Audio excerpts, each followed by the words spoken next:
Hi అండి. Welcome to my channel. EMRS లైబ్రేరియన్‌కి ఎవరైతే ప్రిపేర్ అవుతున్నారో ప్రీవియస్ పేపర్ ప్రాక్టీస్‌లో భాగంగా పార్ట్ 1 జనరల్ అవేర్‌నెస్‌లో ఉన్నాము. టుడే క్వశ్చన్ 2 నుండి స్టార్ట్ చేస్తాము. ఆల్మోస్ట్ ఇవాళ 10 క్వశ్చన్స్ కంప్లీట్ చేస్తాను. ఎందుకంటే డిసెంబర్‌లో 13 నుండి 13, 14, 21 ఈ 3 డేస్‌లో మనకి టైర్ 1 ఎగ్జామ్స్ అవుతవి. అది టీచింగ్ వాళ్ళకి కావచ్చు, నాన్ టీచింగ్ వాళ్ళకి కావచ్చు. సో అందుకని మన ప్రిపరేషన్ ఫాస్ట్గా కంప్లీట్ చేద్దాము. సో ఇంకా క్వశ్చన్ నెంబర్ 2 క్వశ్చన్ చూద్దాము. As for the norms and standard for a school prescribed by the Right of Children to Free and Compulsory Education Act 2009, what is the minimum number of working days in an academic year for class 1 to 5th? The options are 220 days, 250 days, 180 days, 200 days. The correct answer is 200 days. ఏమంటున్నాడు అంటే ఉచిత నిర్బంధ విద్యకు బాలల హక్కు చట్టం 2009 ప్రకారము 1 నుండి 5వ తరగతులకు ఒక సంవత్సరానికి ఒక అకాడమిక్ ఇయర్కి ఆ అకాడమిక్ ఇయర్లో 1 నుండి 5 తరగతులకు ఎన్ని పని దినాలు ఉంటవి అని అడుగుతున్నాడు. ఎన్ని పని దినాలు అని. సో ఆన్సర్ వచ్చేసి 200 రోజులు. మరి ఒకవేళ మనకి ఇక్కడ 1 to 5th కాకుండా 6 to 8 ఇచ్చాడు అనుకోండి, అప్పుడు మనకి ఆ వర్కింగ్ డేస్ కూడా తెలిసి ఉండాలి కదా. ద ఆన్సర్ వచ్చేసి 220 డేస్. 6 నుండి 8 తరగతులకు ఒక అకాడమిక్ ఇయర్లో ఉండే పని దినాల సంఖ్య 220 రోజులు. ఇప్పుడైతే మన కరెక్ట్ ఆన్సర్ 200 రోజులు. 1 నుండి 5 తరగతులకు ఉండే పని దినాల సంఖ్య.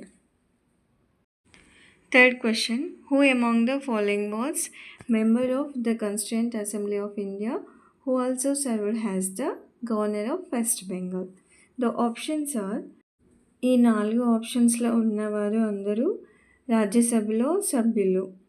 సో సరోజినీ నాయుడు గారు ఇంకా యూపీ స్టేట్కి గవర్నర్గా సేవలు అందించారు. హెచ్సి ముఖర్జీ గారు వెస్ట్ బెంగాల్కి గవర్నర్గా సేవలు అందించారు. ఈయన రాజ్యసభలో సభ్యుడు మరియు వెస్ట్ బెంగాల్కి గవర్నర్గా సేవలు అందించారు. The answer is HC Mukherjee. Fourth question. Consider the following statement. Statement A. According to the Economic Survey of India 2022-23, the total school dropout rates at primary level has seen a decrease in 2021 to 22 in comparison with 2022-21. Statement ఏలో ఏమంటుందంటే భారత ఆర్థిక survey 2022-23 ప్రకారము పాఠశాల ప్రాథమిక స్థాయిలో dropout rates 2021-22లో తగ్గాయి. ఎప్పుడు 2020-21తో చూసుకున్నప్పుడు 20-21 ఇయర్తో కంపారిజన్ చేసినప్పుడు 21-22లో తగ్గాయి. ఈ రెండింటితో చూసుకున్నప్పుడు అంటే 2021లో 4.4% ఉంటే 21-22లో 1.5%కి వచ్చింది అన్నట్టు. డ్రాప్అవుట్ రేట్స్ ఇక్కడ తగ్గాయి. స్టేట్మెంట్ బి ఏమంటుండు? The dropout rates at primary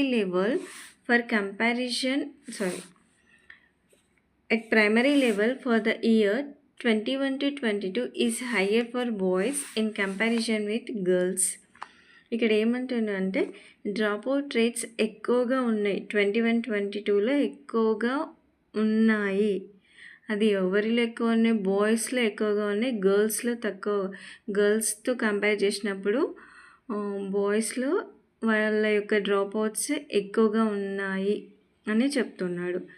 బేసిక్గా అయితే గర్ల్స్ది 1.6, బాయ్స్ది 1.4. అంటే గర్ల్స్ యొక్క డ్రాప్అవుట్ 1.6 ఉండే, బాయ్స్ది 1.4 ఉండే. సో ఈ స్టేట్మెంట్ తప్పు, ఈ statement correct.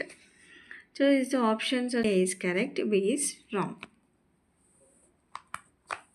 The answer is A is correct, B is wrong. The fifth question. In which city was the Hockey Hero Asian Champions Trophy 23 held? So, hockey hero Asian champions trophy ఏ సిటీలో జరిగింది అని question.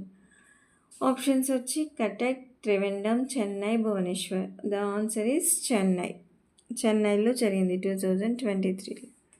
అది ఎక్కడ జరిగిందంటే mayor Radhakrishnan stadium in Chennai. So hockey trophy 2025లో మళ్ళీ బీహార్ స్టేట్లో జరిగింది. సో స్టేడియం పేరు వచ్చేసి Rajgir stadium. Sixth question. Who among the following is not a Padma awardee 2023 in the field of art? So ఆర్ట్లో 2023 సంవత్సరానికి పద్మ అవార్డు గ్రహీతలు ఎవరు కాదు, పద్మ అవార్డు ఎవరు తీసుకోలేదు అనేది క్వశ్చన్. కింద ఇచ్చిన ఆప్షన్స్లో ఈ నలుగురు కూడా music related persons. Suman Kalyanpur, Zakir Hussain, Vani Jairam, వీళ్ళు ముగ్గురు కూడా Padma award recipients. So TM Krishna ఈయన మాత్రము పద్మ అవార్డ్ తీసుకోలేదు. The correct answer is TM Krishna. Seventh question. Performance grading index 2.0 for 2021-22 classified the states and UTS into 10 grades. Which is the highest achievable grade as per PJ 2.0? So 2.0 ప్రకారము స్టేట్స్ని కేంద్రపాలిత ప్రాంతాలని 10 గ్రేడ్స్గా classify చేశారు. ఈ 10 grades ఈ 10 గ్రేడ్స్లో ఏది ఎక్కువ highest achievable grade A గ్రేడ్కి ఉంది అని అడుగుతున్నారు. అది ఆన్సర్ వచ్చేసి అయితే దాక్ష. ఇది ఇందులో 940 పాయింట్స్ ఉంటుంది. ఈ 10 గ్రేడ్స్ ఏంటి అంటే దాక్ష, ఉత్కర్ష్, అతి ఉత్తమ్, ఉత్తమ్, ప్రచష్ట 1, 2, 3, ఆకాంక్షి 1, 2, 3. సో దాక్ష గ్రేడ్లో హైయెస్ట్ పాయింట్స్ ఉంటాయి, 940 పాయింట్స్. టోటల్ 1000 పాయింట్స్ ఉంటాయి. సో స్టేట్స్ కానీ కేంద్రపాలిత ప్రాంతాలు కానీ సో వాళ్ళు ఏ రంగాల్లో అయితే వాళ్ళు అచీవ్మెంట్ వాళ్ళది మంచిగా ఉంటుందో వాళ్ళ అచీవ్మెంట్కి పాయింట్స్ ఉంటుంది. సో ఆ పాయింట్స్ ఏ గ్రేడ్లో ఉన్నో దాన్ని బట్టి వాళ్ళు ఈ స్టేట్ ఈ గ్రేడ్ అనేది మనకు తెలుస్తుంది. సో హైయెస్ట్ గ్రేడ్ అయితే దాక్ష, హైయెస్ట్ పాయింట్స్ ఉన్న గ్రేడ్ దాక్ష. సో 23-24లో పీజే రిలీజ్ చేసింది, అది 2025 జూన్లో రిలీజ్ అయింది. అప్పుడు చండీగఢ్కి 719 పాయింట్స్ వచ్చాయి. సో చండీగఢ్ యొక్క గ్రేడ్ వచ్చేసి Prachesta 1 according to PGI 2.0.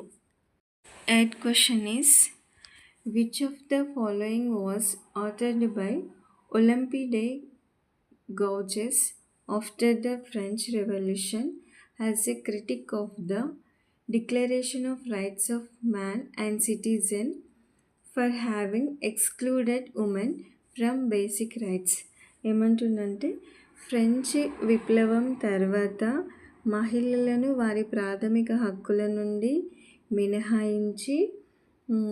మినహాయించినందుకు man and పురుష మరియు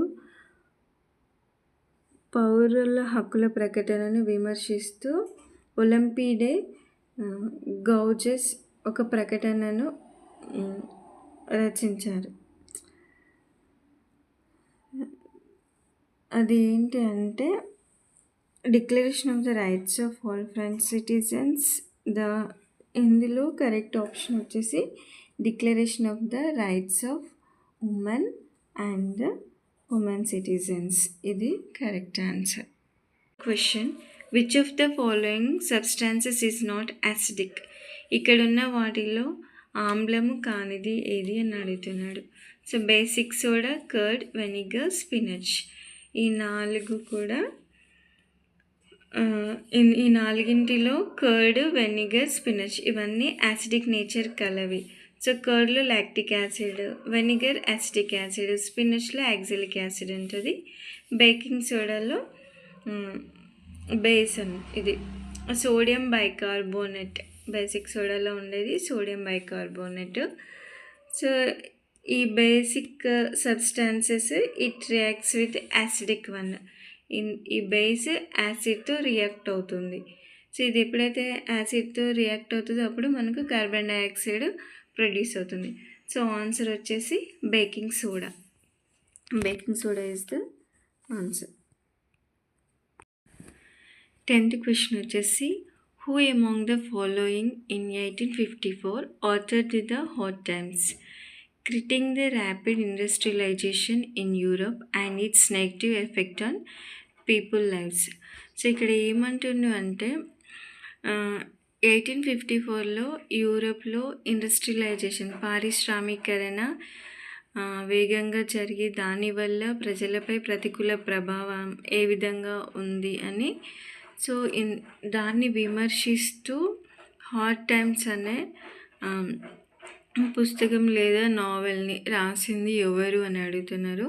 ఈ కింద ఇచ్చిన ఆప్షన్స్లలో so Leo Tolstoy, Thomas Hardy, Charles Dickens, William Shakespeare. So option వచ్చేసి Charles Dickens is the right answer. Hard Times writer author Charles Dickens.